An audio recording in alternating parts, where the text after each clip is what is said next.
Hello and welcome to the Otaku Network podcast. My name is Steve. And I'm David. And we are into week 5 of the 2024 summer season of anime.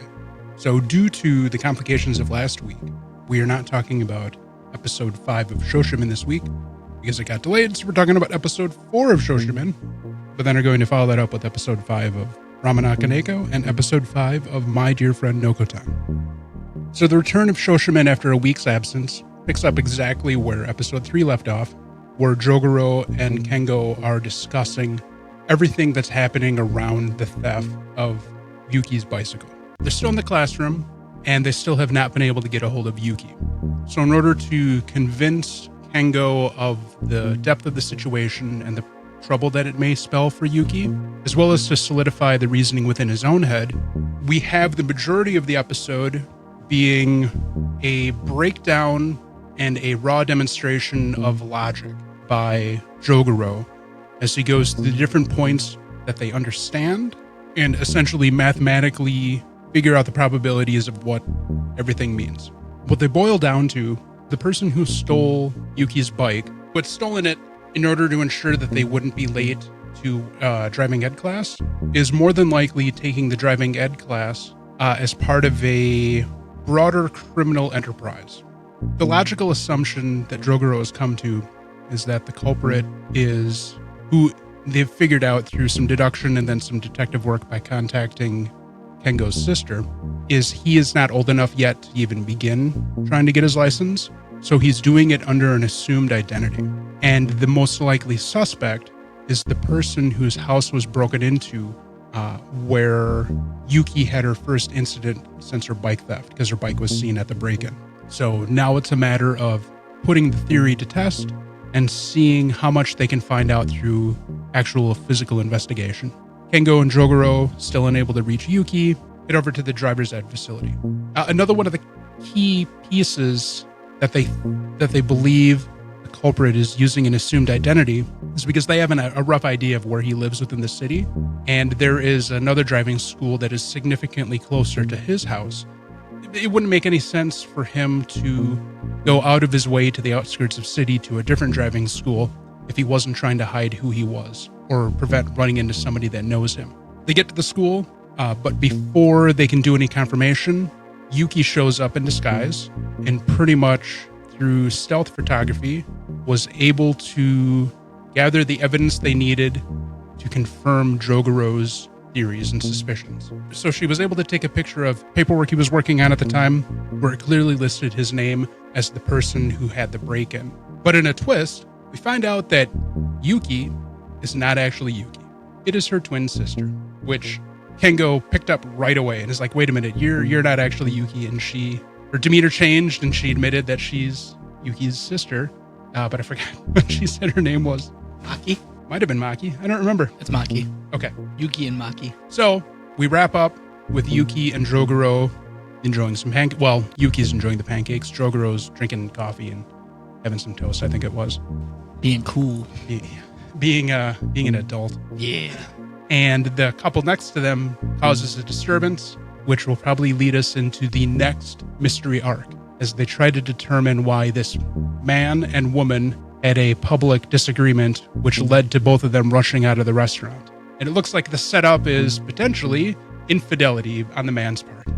Probably. So if we truly are going to move into that for the next arc, we will find out a little bit more detail in the next episode.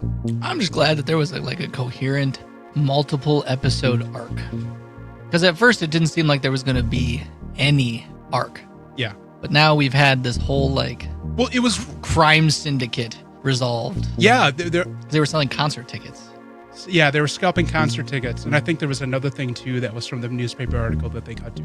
As we get into the final scene of them at the restaurant. Japan takes scalping concert tickets way more seriously than we do. Well, we should probably start taking that seriously too. Right. But 5 were arrested. I was like, Jesus. Yeah. It's probably very, very likely scenario. It's all the kids from the first episode in the convenience store. Oh, probably. Weren't there 6? I don't remember. That was a month ago. Don't remind me. Yeah, we found out very quickly through exposition and then a newspaper article that was shown that them figuring out that the boy who stole Yuki's bicycle led to a crackdown of a scalping ring. And in order to protect themselves from any kind of retribution, they had just dropped some anonymous tips to a news outlet, I believe it was. Like a radio station? No, it was to a cafe. They yes. anonymously went to a cafe and dropped some information to them, which led to the arrest of... That's right. This was the reveal. Yeah. It was the penultimate episode. Yeah. Where Jogoro painstakingly sets up the baseline concept that we're working with and then begins meticulously applying the different pieces of data that he's gathered through the investigation to thoroughly convince Kengo through the numbers itself and his ability to persuade him of his assumption of what has taken place. Also, unless I missed a decimal point, that was not 8% that he wrote on the board. Yeah, it was. No, it wasn't. There was 2 zeros in front of the 7. Were there? Yeah. At least if I was watching, if I saw it correctly, because I kind of missed that little bit at first, but I swear I thought I saw 2 zeros. So that would be right. 0.8%. You may be right. As someone who works with... Is a math major? Well, essentially. Chemistry major, but... Yeah, but math is a huge part of that. Yeah. I was like, that don't look like no 8% I've ever seen. Also, I should check the math to see if that actually mathed out right. If you want to go through and rewatch it and go through his theorem. Oh, I remember all the percentages. Shut up. 92. No. Maybe I don't remember all the percentages. I don't remember all the percentages. I'll check later. It was a good episode, but thinking about it in retrospect, it didn't really cover a lot of. It covered a lot of material, but there wasn't a lot that happened in the episode. Honestly, after the entire beginning segment, which was the majority of the episode, where Jogoro was painstakingly convincing himself and Kengo of what he thought the truth of the situation was, it ate up more than half of the episode. It ate up almost the entire episode. Yeah, it wasn't bad. I was very intrigued with how he went about it, doing it in such a precise and scientific manner instead of relying on assumptions. Yeah, he used the scientific method. It was here's our percentages. Here's the most likely scenario based upon that. We know that nothing is 100% true, but this is what it seems like just based upon what our estimates are. Also, Kengo's sister. What does she do? I don't know. I wonder if she works. Because he just goes, "Yo, look me up a birthday." I was like, "Is he God?" I thought he was calling the cops or something. Yeah. No. And then he revealed it was his sister. So maybe she works in a kind of sub role in the administration. I was gonna say maybe she's either an administrator at the school. She's an administrator in the government. Yeah, who knows? Somebody that has access to records and the fact that she had access to it immediately, or she just has a savant level of memory. Maybe. I'm wondering how public those records are in Japan. Couldn't tell you. I do know that Japan has very, very strict rules when it comes to people that are minors. Information is personal information is largely never available for minors, even when involved in sensationalized criminal activities. But I know there was a case that I can think of that I don't remember any of the details of, where it was perpetrated by one or more minors. And I think to this day, they still have never actually revealed their identities, even after they've turned, became adults. Yeah. So as far as I've experienced and understand, Japan is very, very, very guarded with the identity of minors in the public sphere. And the fact that she could look that up that fast. Yeah. So she has to be in a position that allows her access to that type of data. Jogoro was talking to Kengo about Yuki, and apparently Yuki is a psycho. Yeah. So, well, everyone calls me a fox, but she's a wolf. Yeah. What does this bitch do? The way that I took it and how he explained it to Kengo was she's one of those people that when she's sitting in the principal's office after a fight, her response was, "I just blacked out. And then I was here." Oh, she's one of them crazies. That's what I'm thinking, yeah. She's one of them crazies. Yeah. I've met those crazies before. So apparently Yuki's a dangerous individual. Grab his dick and twist it. Oh, God, no. Give him the old dick twist. It was a good episode. The way that they wrapped up this first arc was satisfying. And I liked the approach they did to it. Yeah. where it was less cerebral than what you'd see in like Sherlock Holmes, and just strictly data driven. Yeah. And we only had one like weird The hot chocolate incident. Or are you talking in this episode? in this episode. We only had one like diversion from where they actually were. Oh, when he was talking on the about stairs. when he was discussing what Yuki's personality was really like. Yeah. There's only that one like, why are you here now? Oh, we're back in the classroom. Because we're outside during the deep metaphysical discussion portion of the conversation. It has to be symbolical. We just don't understand the symbolism behind it yet. We're never gonna learn Your the eye just symbolism. twitched. It's not that big of a problem. Just roll with it. You, sir, need to watch more avant-garde film. No. I like things being told to me. We need to watch some 70s French impressionistic films. That's like torture. No, it's an expansion of your horizons. Expand my horizons somewhere else. I'm already expanding my horizons by watching anime. So I think we have a fork right now. One direction could be what we assume is the next story arc of them trying to solve this public lover spat, or that could just be a red herring and we move into something completely unrelated. Or a third I just thought of, we get both. Or fourth, Yuki goes ballistic. She murders everyone. I want to see her with a baseball bat and just the blood red background again. Somebody at her feet with a pool of blood slowly creeping towards her her loafers. Can there be nails in the bat? Bat and loafer. No. No. We got to save the nails in the bat. Yeah, you're right. There's another anime that deserves those nails. For this week, anyways. This week on Ramen Akaneko, we had another... No, this was a 3-part episode this week. We had the first one where Krishna is shedding, and she gets pissed when she's shedding. It's up to Tamako to make sure that Krishna is well groomed so that she can be her happy, shy self instead of her angry, scary-eyed tiger self. And we kind of go through the episode figuring out that Tamako doesn't really know much of the cats. So she goes through and starts asking the cats very personal questions about where they came from, what they did before. We find out that the boss inherited the business from a guy that pulled a ramen cart. We find out that Sabu was a stray. Did we find anything about Sasuke? We didn't find anything out about him, did we? No, we just learned a little bit about Sabu and a little bit about Bunzo and very little bit about Hana. We learned that she's a long-haired cat. Yeah, Hana goes to the salon all the time. Yeah, she gets a trim.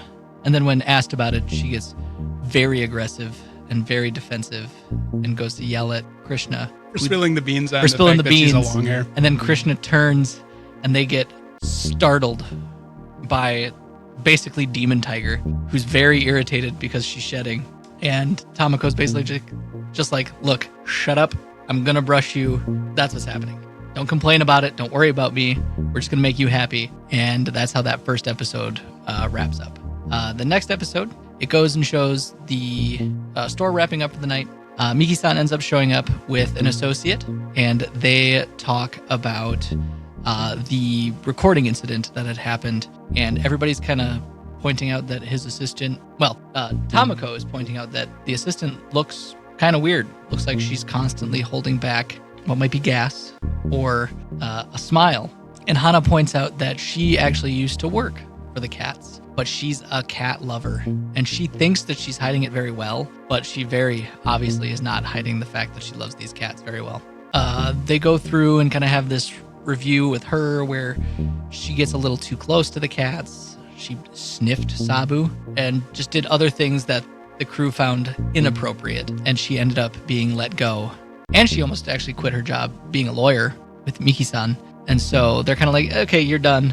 And that's when they decided that they were going to hire somebody that wasn't a cat lover, leading to Tamako getting hired. So indirectly, she's what allowed Tamako to get hired.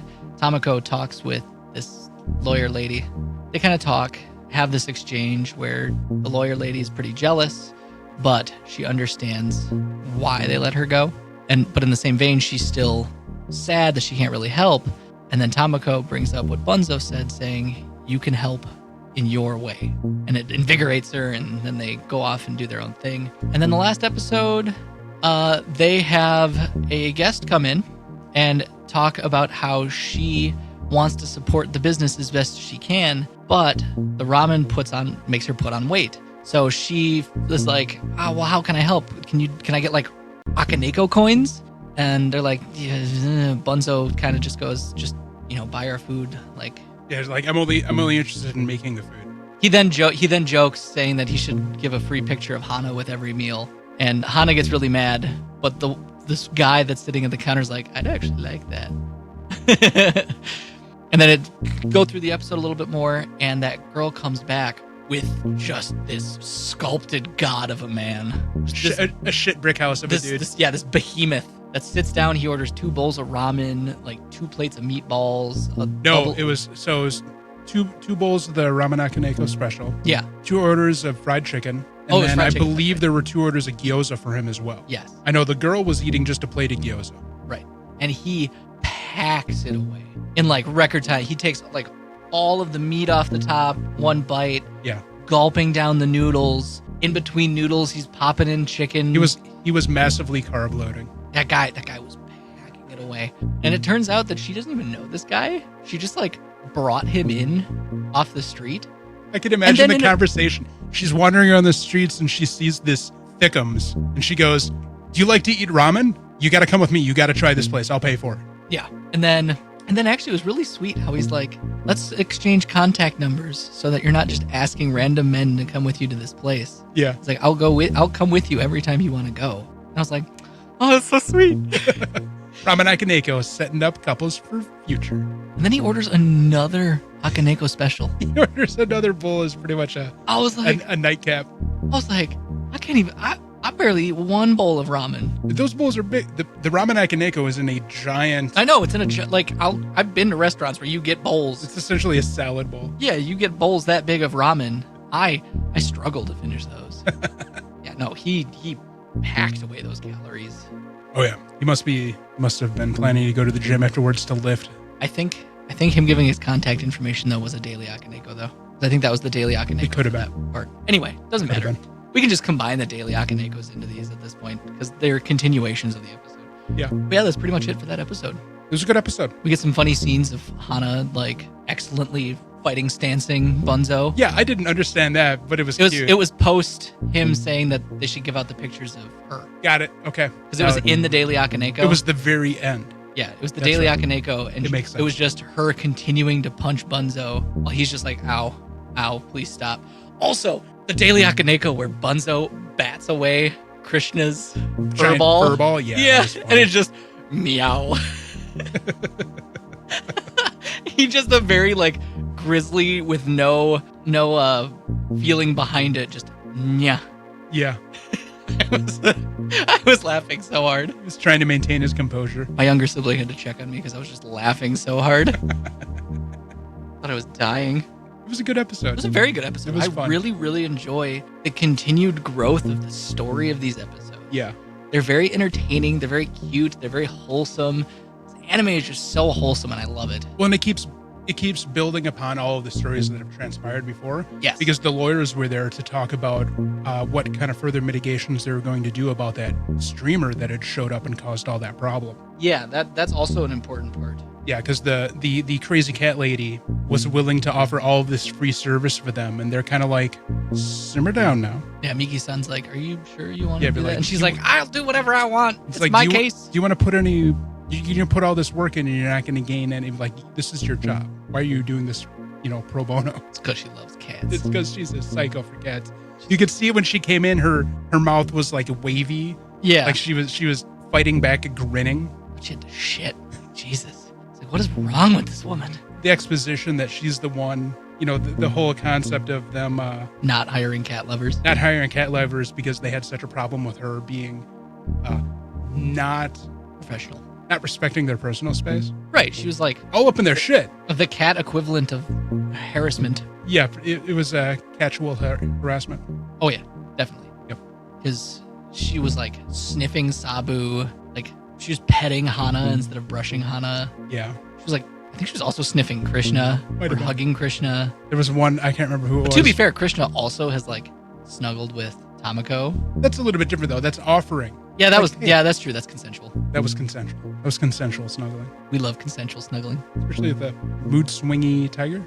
Yeah, it's only when she's shedding though. Well, I think it was more, not necessarily because of the shedding, but the catalyst of the shedding and how it was impeding with her work and her embarrassment through that. Maybe. I think that was Well, Bunzo did say that she gets really, really crabby when she sheds.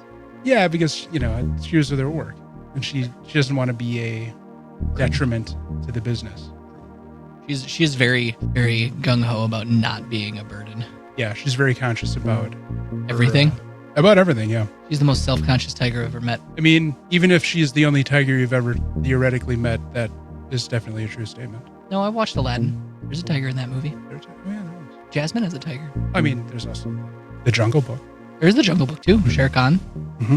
He's definitely not self-conscious. Frosted Flakes, my guy. Yeah, they're great. Tony the Tiger, yeah. I've met 3 tigers, bro. Yeah, through film anyway. Right. Know what I mean. Don't be pedantic. This week in My Deer Friend Nokotan, we have Koshtan coming to school yet again to find a love letter in her footlocker. Did they ever resolve that love letter? Yes, they did. Anyways. Oh, yeah. I remember now. To her surprise, Nokotan is immediately there when she sees the love letter. We find that Nokotan is a restless sleeper, and in this case, she had rolled her way unconsciously to school as she woke up to find herself in school suddenly. So they go back and forth a little bit about the love letter, kind of competing to see who's actually more worthy of getting a love letter and whether any of them have had experience with dating or being confessed to, only to find out that it's a challenge to fight. Koshtan, being who she is historically, is more than willing to face that challenge immediately and shows up at the specified time to see 3 girls in classical representations of 70s gang members. Long skirts, face masks, and eventually they pull out handmade weapons like a bat with nails in it. Bat with nails. The other one had a Gasaraki, I think it's called, the chain weapon. Yeah, the chain with the little hammer at the end. And I forget what the third one was using.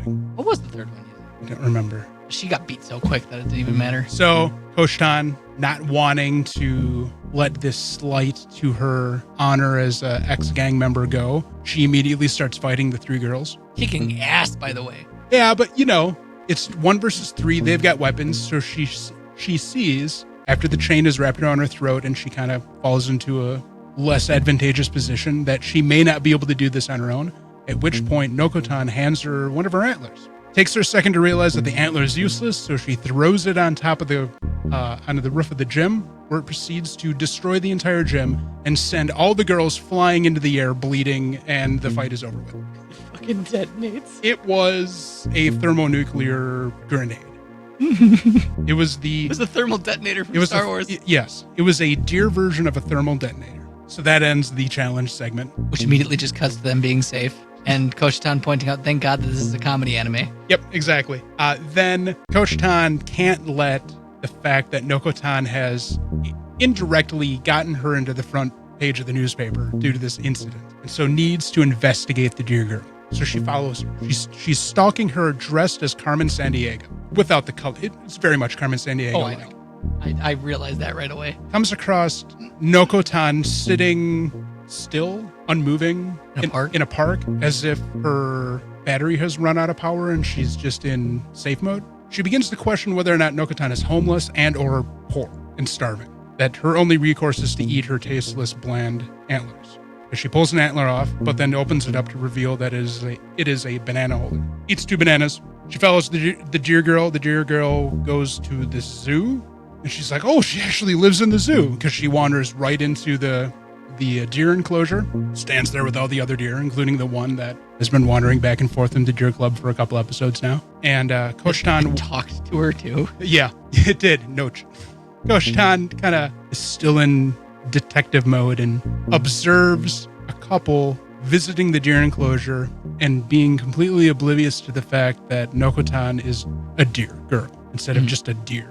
Yeah. Nokotan takes advantage of the situation, fleeces them for 300 yen for a packet of deer crackers, and then proceeds to eat the deer crackers herself anyways. To the point where she's attached to the woman's hand and they run in terror. Then we get to a daily event of a parade of the deers. So Nokotan goes back into the enclosure and all the deers come out and everybody's celebrating them. And it turns into like this prophetic thing of the deer wearing a sailor outfit will be like Jesus or something like that. Koshtan's observance of the detachment of reality of everything surrounding Nokotan is beginning to take its toll on her mental health.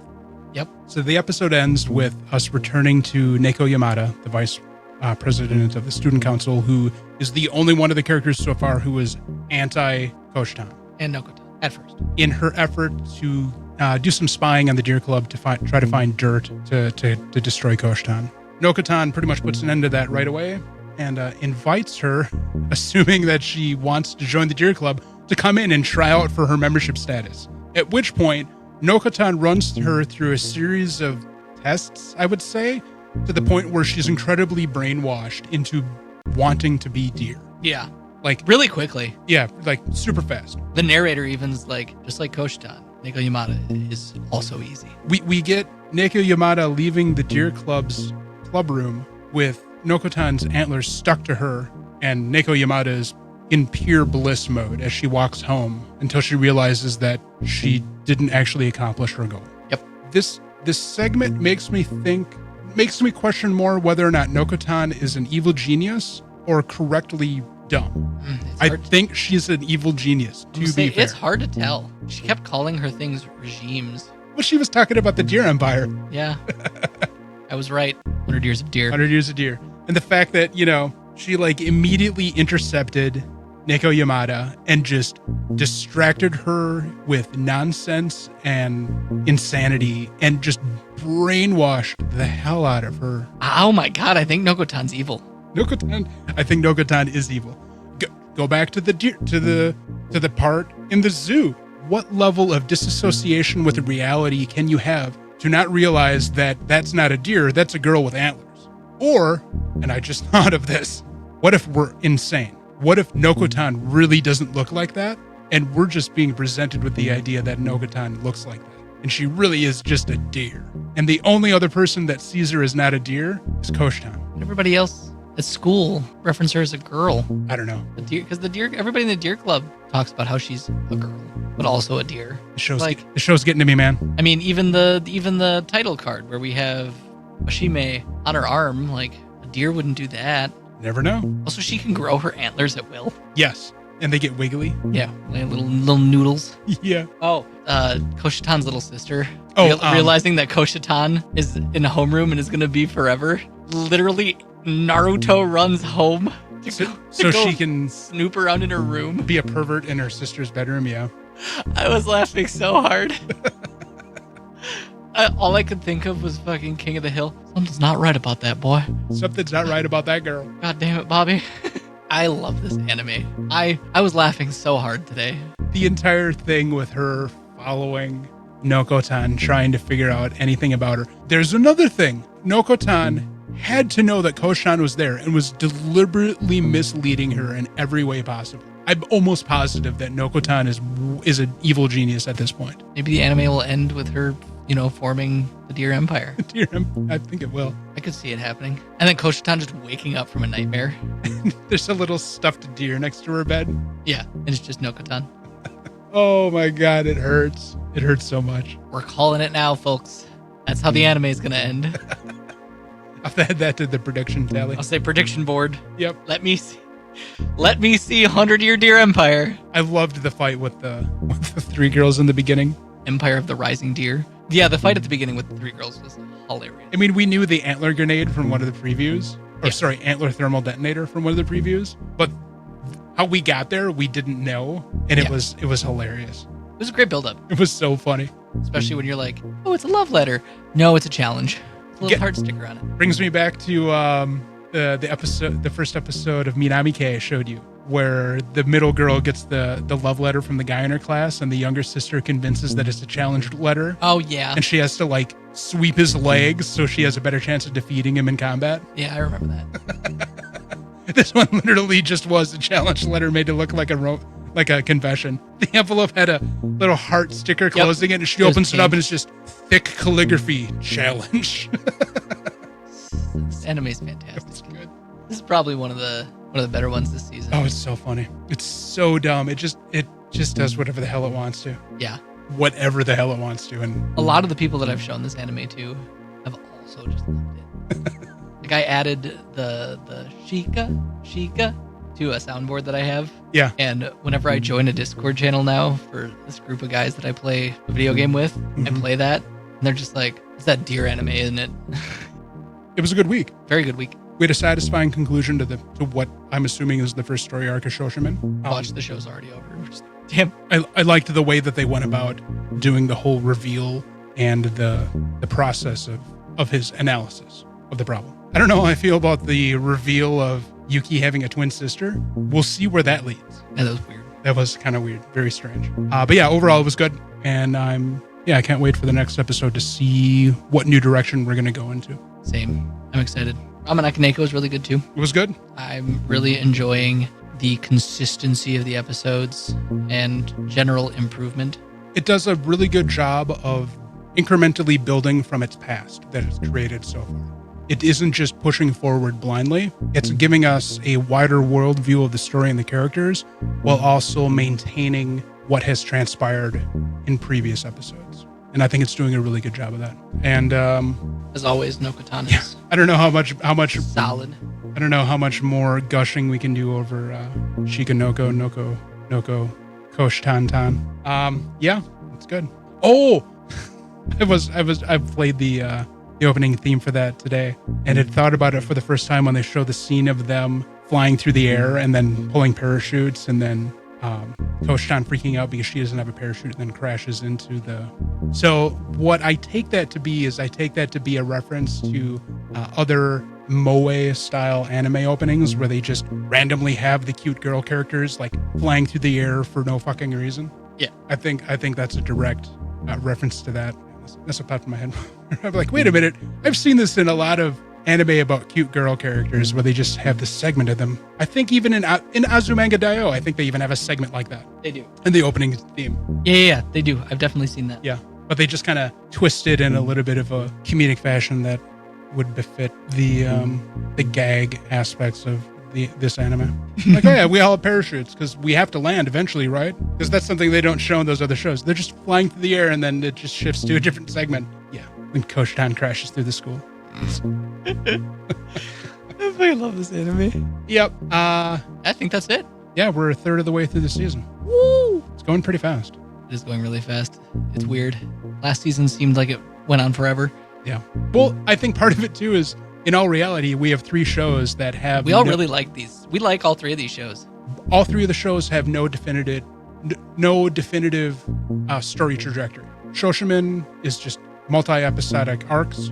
Ramen Akaneko has no end and goal. Nokotan is just what kind of jokes can we jam? Yeah, absurdity in 20 minutes. Okay, we do have a goal though. Episode 10 is a rice patty. That's right, which Bashime brought up to the camera that she wants to make a rice patty. She's like, we're getting close. Yeah. She's like, I can't wait to make a rice field. I also like how they're like, who are you talking to? Yeah, just completely ignores her when she asks her when Neko Yamada asked her that question. Yeah. Bashime is like, anyway, next segment. Yeah. All right. Thanks again for listening. Oh, real quick. Yeah. Did you notice Koshatan referencing the narrator talking shit at the very beginning? Yes. Yeah. That was super funny too. She's like, why do I feel like somebody's talking shit right now? Yep. Yes. Sorry, I just wanted to make sure you threw that one in. What was the thing? Thank God this is a comedy anime. Yeah. Right after they got all fucked up by the explosion. Yeah. So thanks again. Don't forget to like and subscribe. Join our Discord channel. You'll see the invite link on the end card with all of our locations within the internet reality space. And you can usually find it in the descriptions as well, so you don't got to type it in. Yep, correct. And then, don't forget to check out David's Insta to see his mini painting. I got to start posting again. Yeah. All right. Thanks for listening. We'll see you next week. Deuces.